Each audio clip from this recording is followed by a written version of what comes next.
That's the artist's impression of today's stage, assembled from previous editions. Here's the actual profile, 21.7 cobbled kilometres on stage 9, in 15 sections spread out over 156.5 kilometres between Arras and Roubaix. It's more than the Tour has ever included since the days the roads were all cobbled, and it could have a huge impact on the outcome of the race. Sector of pavé and blows that group to bits at the moment. Gaps opening up all over the place due to the acceleration of one individual. Well, he now knows that all GC options are off for BMC. Richie Port's out of the race. He'll have heard on the radio that TJ Van Garderen's down again and won't be getting back on. He may as well ride his race and ride for the win. And as I said, the only other teams up there that are racing, they're racing for GC. So he can put them under pressure. He knows Peter Sagan's there. If he wants to go, he's going to have... Now, even Greg Van Avermaet taking that corner cautiously. So he's taking no risks, which goes to show the danger. He's accelerating full gas out again, and that's where the danger is going to be, and the splits are going to happen. TJ Van Garderen, his teammate, is bruised, battered, and looks like he might be out of the race. He's on the radio, probably needs mechanical assistance. Certainly needs his fortune to change as he hits the gravel and the dirt there, right in front of a policeman and some bewildered fans. That too is Paris-Roubaix. That is stage 9 of this year's Tour de France. Bardet's had a puncture at the front of the group, so that's him there. So he's just getting Egan Bernal as well. So you can see the pressure that Greg Van Avermaet's putting on the race is forcing mistakes, forcing people to go in the ditches, and then the punctures are happening, mechanicals are happening. There is Romain Bardet. Once again, though, his team's straight with him, but that's the fourth incident, I think, as he's getting a wheel from a teammate. Dillier is giving his wheel, is taken out, so Dillier would have been the man that would have had to stick with him. But look at Greg Van Avermaet go. Well, it's coming back together slightly. There's Geraint Thomas with Peter Sagan just in that second. It's like you wouldn't call it a group, Michał Kwiatkowski, and they're both looking around for Chris Froome. That was a significant moment there. I think Kwiatkowski and Thomas just checking where their team leader, and he still is their team leader, is, and he's in a good position just on the wheel of Peter Sagan. Well, you also look around, and Stuart, you know this as well, when you come out of the cobblestones, because you've been so concentrated looking forward, you have no idea what's going on behind you, as we have Romain Bardet now on the chase. So he's got to hope that Greg Van Avermaet slows down a little bit, realises that he hasn't broken up too much. But yeah, when you come off the cobble sections each time, everyone looks behind to see what's happened. 1:12 now the advantage, and they're onto another sector of pavé, and it's sector number 8. It's only a 2-star sector, and it's only, I say, 900 metres long. Nairo Quintana's in this group, so too is Alejandro Valverde. Steven Kruijswijk's done well to recover his position. Vincenzo Nibali and Heinrich Hausler piloting him onto the right-hand side of the road. The whole right-hand, though, shut down by Team Sky and Michał Kwiatkowski. Well, Heinrich Hausler will probably be itching to go as well. And this Nibali, if there's one rider who could handle it, he's one of the GC riders who we know has proven himself in this situation before, finishing second on the last... wait. Sky, Froome.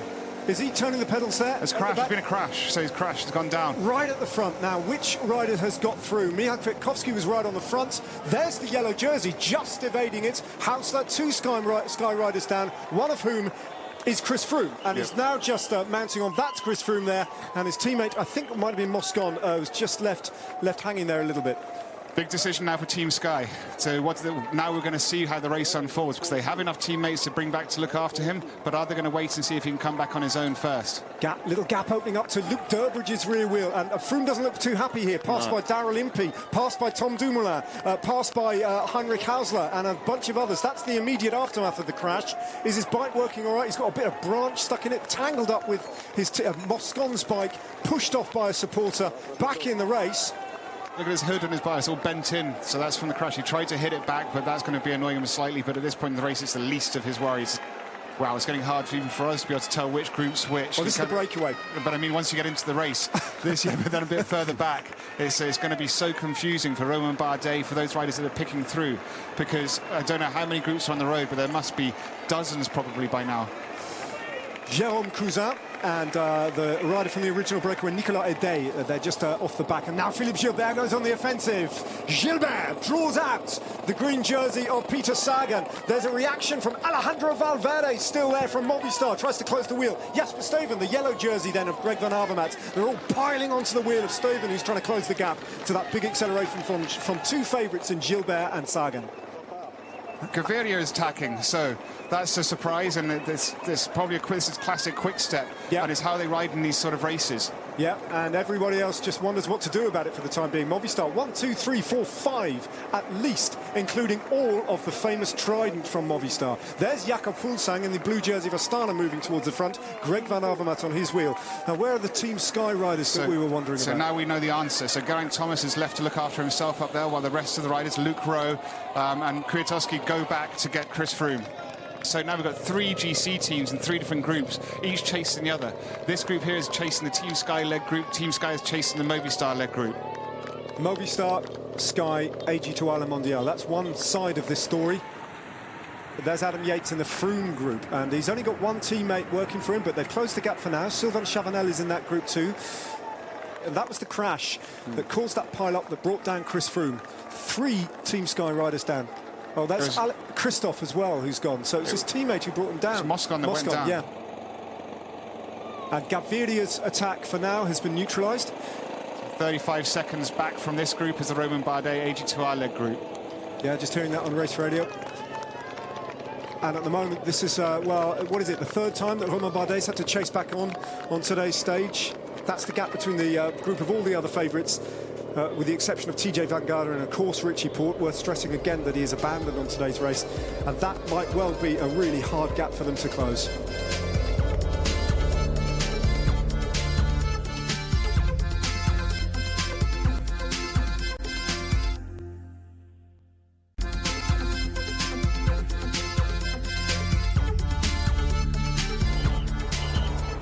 Welcome back. The next sector is in about 2 kilometres time. Moulin de Vertat, just 500 metres of cobbles on this particular occasion. And that's the windmill that gives it its name. The next sector, things have calmed down a little bit in the peloton. Yeah, there's a crash there. One of the Movistar rider. Astana, Movistar rider. Yeah, Movistar and a Wanty Group Gobert rider out of pure fatigue just rides straight into him. He's trying to see who that is that's on the ground. Mikel Landa. And it's gone down very heavily there, and he looks in massive discomfort.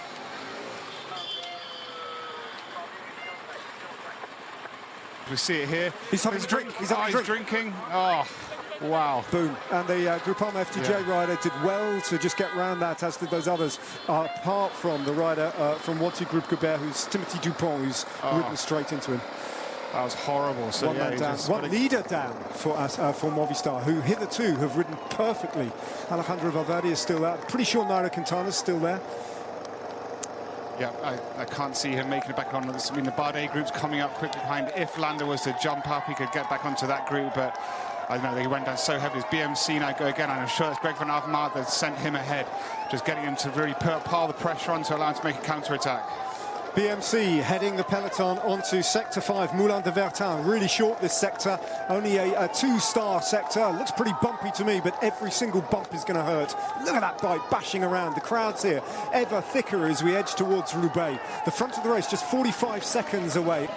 Yeah, just hang on. This is the AG2R-led group, I believe. So they were getting closer just before. Every time that attacks, then they're going to get distance again at the front. Off that very short section they come. There's the yellow jersey set up for a Van Avermaet attack, and another Dumoulin, Sunweb rider off there. No, is it Dumoulin? No, I don't think it is. No, not this occasion. Wow, this is simply carnage. It's just guys, and all at the most random moments as well. You can just see how difficult it is out there. There's Nikias Arndt, actually, the fast-finishing German, the sprinter. He would have been a possible stage winner today. He'll do well to recover his position from there. And that's his second crash today, because he was involved earlier with the Groenewegen. Oh, their front wheel just goes out from under him.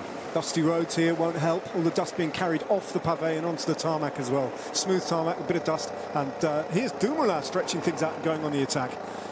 Yeah, if there's a rider who's suited to this sort of terrain, it's Tom Dumoulin. He's a Dutch rider who's grown up doing races like this. He is incredibly, compared to most of the GC riders on the flats, he's amazing. Steven Kruijswijk is another rider, just goes off there. Looks to me like that's Alaphilippe, or it can't be Gilbert again off. Difficult to see from that helicopter shot. But just every corner is producing an incident like that at the moment. Valverde's looking good. That's Uran. He has fallen. You can see that visibly scuffed up at the back of his jersey, but he's moving okay, and he's just about still in this bike race. And back at the front of the race, though, a good attack, and they're making this work at the moment. Damien Gaudin from Direct Energie and Reinhard Janse van Rensburg still holding on to a stubborn advantage over all the attacks and counter-attacks in the yellow jersey group, as Jasper Stuyven, I think it is, goes on the attack. Bauke Mollema is still in that group as well, from Trek Segafredo. And Degenkolb, I think. So Degenkolb, a past winner of Paris-Roubaix, he's still got teammates there, so they're one of the teams that, although they have the GC Hope and Mollema, they also have the option of going for the stage win with John Degenkolb. Yes, indeed. They've got... and this man. Absolutely. He's many people's dark horse, Jasper Stuyven. And they can play a 1-2, much like Quick Step Floors. So big dig here. And at the moment, as you can see, Trek Segafredo are on the front as well as attacking. Well, that's a perfect... They're trying to slow it down. See, everyone's realised now what they're doing. And they're coming around them, because the Trek Segafredo, Jesper van Stuyven went off the front, and then they just sort of lifted the pedal off the gas a little bit, lifted the foot off the pedal, and they've slowed it down. So further back down the road, Mikel Landa and I think Rigoberto Uran. Yes, you can see the pink helmets. So the EF Education First group riding for Rigoberto Uran, they have got together with this Movistar group. And it's interesting how many riders have been sent back, Emanuele Vitti in particular, and I think possibly Marc Soler, to shepherd Mikel Landa back into contention. Alejandro Valverde looking very fresh, very good. Nairo Quintana, the other Movistar rider there, the yellow jersey in contention. Geraint Thomas in about 7th or 8th wheel. Trek Segafredo's Jasper Stuyven towards the 4. Patrick Bevan is still there. Looking down the line, Bob Jungels looking good. Quick Step Floor still with a few different cards that they can play. Damien Gaudin can't get rid of Reinhard Janse van Rensburg. And the South African, I think, is entitled just to sit on the wheel of the Frenchman at the moment, having been repeatedly attacked by him on the previous... Stuyven didn't get caught. He's bridging up to them. I was going to say, it's impossible, surely. So Stuyven has managed to bridge, has he, across to the front of the race. And that could be a dangerous move. Well, it is a dangerous move. Well, that's a very strong move from him, and he'll probably go fly straight by them. But, I mean, the gaps are all so small now. Peter Sagan, he's seen... Now, this is in Paris-Roubaix. This is how he attacked. He just sat down, drifted off the front, and then just put his head down and went. So this is what he's doing. He's just waiting. He's letting everybody get exhausted. Jasper Stuyven has made it back up to there, so but look how close they are behind. Janse van Rensburg's gone down. We didn't see that, but you can see very much the aftermath of a fall. Well, there is in pieces. That's the front of the race there. So that is the front group, the yellow jersey group, I think, and it's just breaking up everywhere. The breakaway's over. Damien Gaudin and Reinhard Janse van Rensburg shake hands, and they're passed by Sunweb's duo of Tom Dumoulin and Søren Kragh Andersen. Then comes the green jersey and then the yellow jersey. 50 seconds is an awfully large gap at this point to make up. Yeah, especially as at any moment the race could kick off up ahead, because you can see as that pause, I think they're just waiting to see who's going to go to launch these final wave of attacks. Now, obviously, Peter Sagan and Gaviria, they could make the choice that just mark everything and just go for the bunch sprint, because there's very few sprinters left.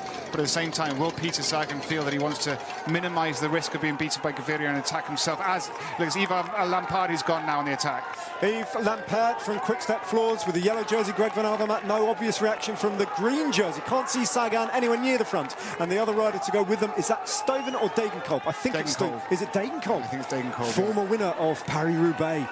So that is a quality trio. And they've broken free. Where's Peter Sagan? He's the obvious name to look for in terms of a reaction, and he's nowhere near the front at the moment. No, he isn't. And that's surprising, because you'd have thought he would not have hesitated. I wonder if he made like this a little mistake or something happened, and that's why they attacked, because sometimes that's what you've got to do to beat Peter Sagan. There he's in 6th position or 7th position. Perhaps he's not feeling so good, which would be a surprise. It's Movistar who is sitting on the front. And now this is a great position for Philippe Gilbert and Gaviria, because Gaviria can just sit on, doesn't have to worry about anything, and hope that Yves Lampaert can take this home. This is the chase group, and it contains Geraint Thomas, little gap opening up, and Chris Froome is the wrong side of that gap at the moment. It looks like Alejandro Valverde is the Movistar rider there, Philippe Gilbert, Jasper Stuyven, Peter Sagan, and Jens Kukelera, I would imagine, from Lotto Soudal. Søren Kragh Andersen has done a great job just bridging that back. Philippe Gilbert's attacking now, so he's countered. Classic quickstep. He let Peter Sagan do as much work as possible. The moment he pulled off, he's done a big acceleration. So Yves Lampaert surely will hear that on the radio and just stop working. But, I mean, you can hear it. Sometimes at this point in the race, look at all the crowds, you won't hear anything in the radio. It's simply so noisy. It is chaos out there, but I tell you what, each passing kilometre just allows the greatest riders of our generation to come to the fore, and that includes Philippe Gilbert, and it includes Peter Sagan, and they're reacting now. They too are off the pavé, and they too now have just 15 kilometres to go.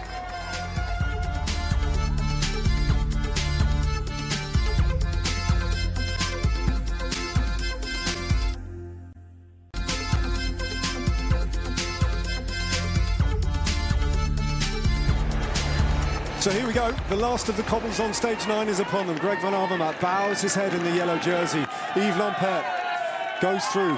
Degenkolb just fills the gap in the middle, looking those two riders for the smoother section on the left-hand side, then rising to the crown of the pavé for the last time. 1.4k to get through without any further accident or incident. There are, as ever, rough patches here. It's a 3-star section that they've got to negotiate, but it is the last of 15 sectors of pavé.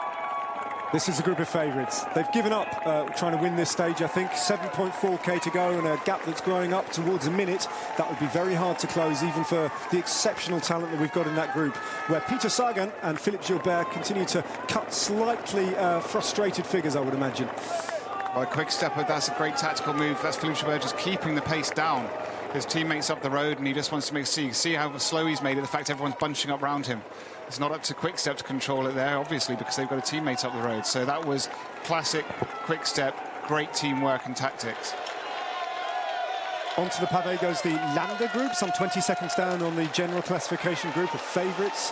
Can't call it the yellow jersey group anymore, because the yellow jersey himself, Greg van Avermaet, is up the road and has got a 48-second advantage over the group of favourites. Off the pavé now for Greg van Avermaet, off for John Degenkolb, and off for the Belgian national road race champion, riding for effectively the Belgian national team, and that is Yves Lampaert. Lotto now leading, and it's Greipel there. It's an amazing ride for a man who's injured his wrist in a fall earlier, and you can see he's cut on his left elbow as well. Greipel is in contention, just about, but someone's going to have to get to the front of the race. Well, I tell you what's going to be interesting now. Does Lampaert sit on that group ahead, which could slow things down? It's not over yet, because if that happens, that could completely put the handbrake on that breakaway that's ahead. Look at the way Peter Sagan went around that corner. And in which case, the Quick-Step could get back in the game, because they have Gaviria back here who could win the sprint. They also have Andre Greipel. Well, they don't have Andre Greipel. They have Andre Greipel to contend with. And Lotto Soudal, this might hamper his chances. Greipel only has, unless Greipel's just going to attack and do it himself. Andre Greipel leaping forward and accelerating away as Romain Bardet just... He's not puncture again. Oh, no. What is this, a 4th time, 5th time? A front wheel puncture this time. Come on. Just the worst luck. That's 4 punctures I think he's had today. Of all the possible scenarios in the final, I never imagined I'd be seeing this, and hats off to this man.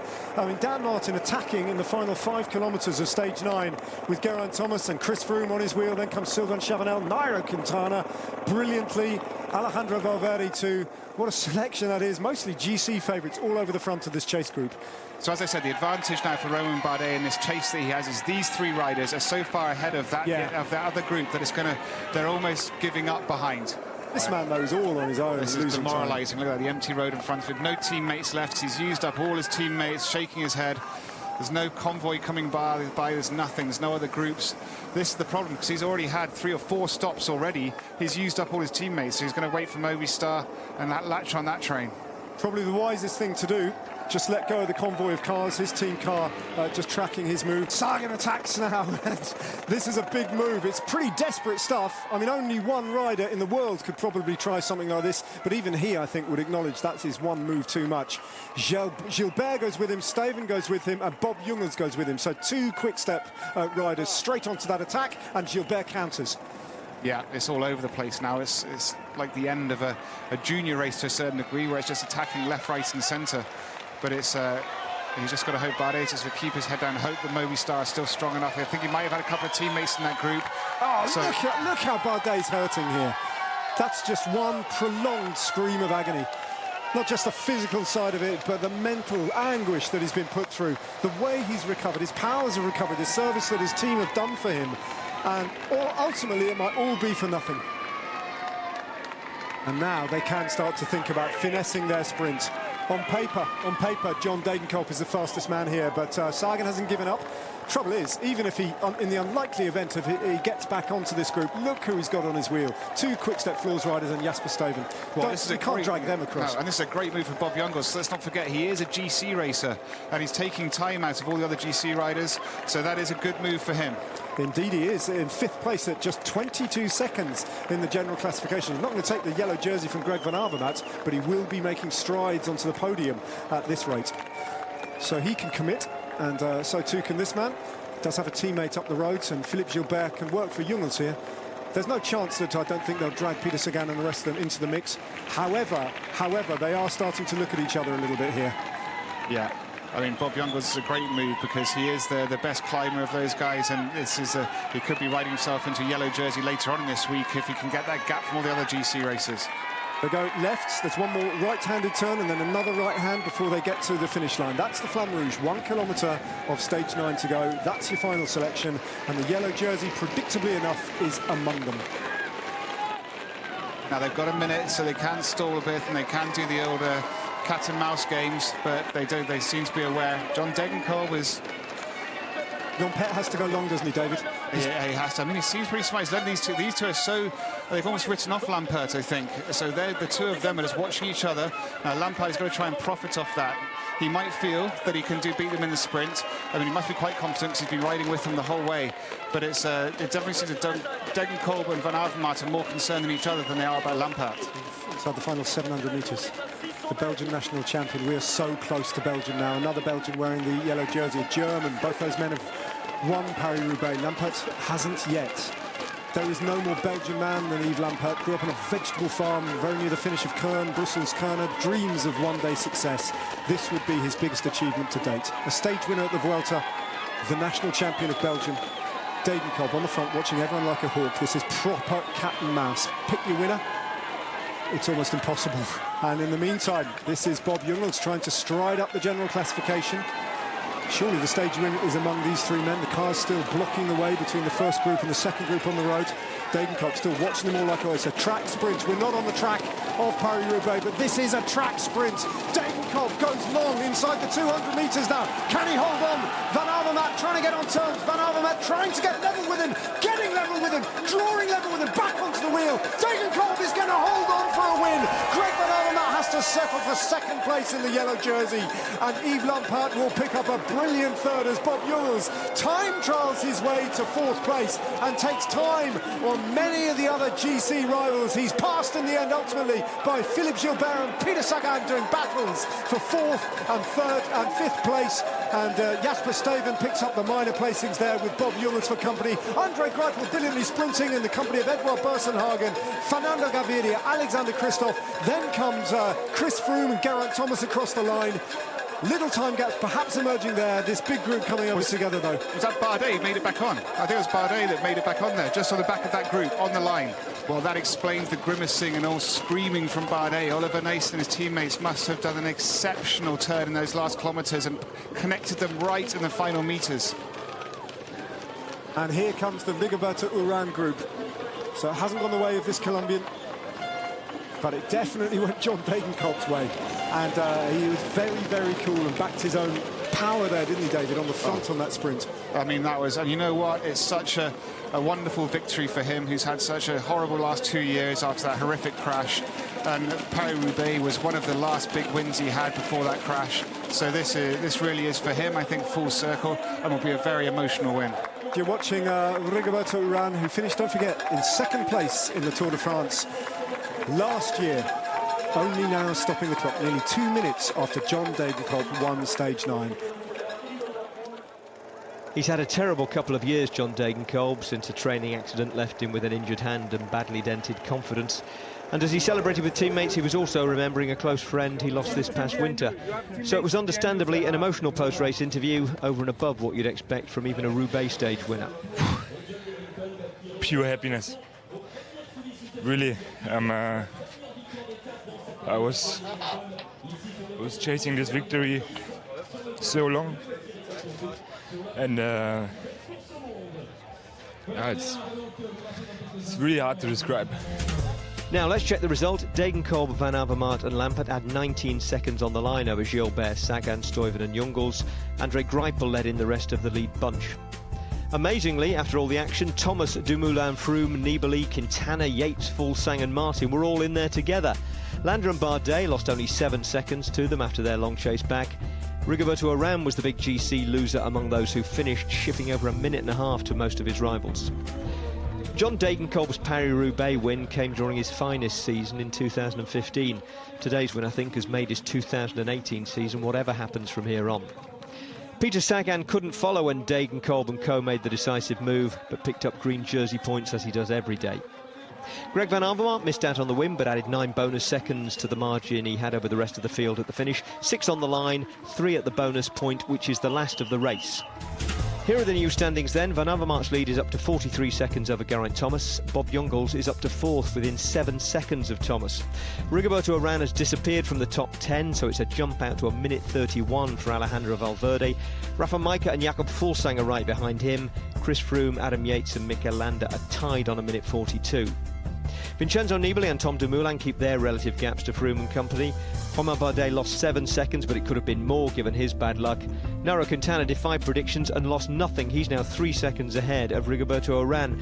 And Dan Martin, riding the cobbles injured, even picked up a bonus second. Let's hear from a selection of today's participants.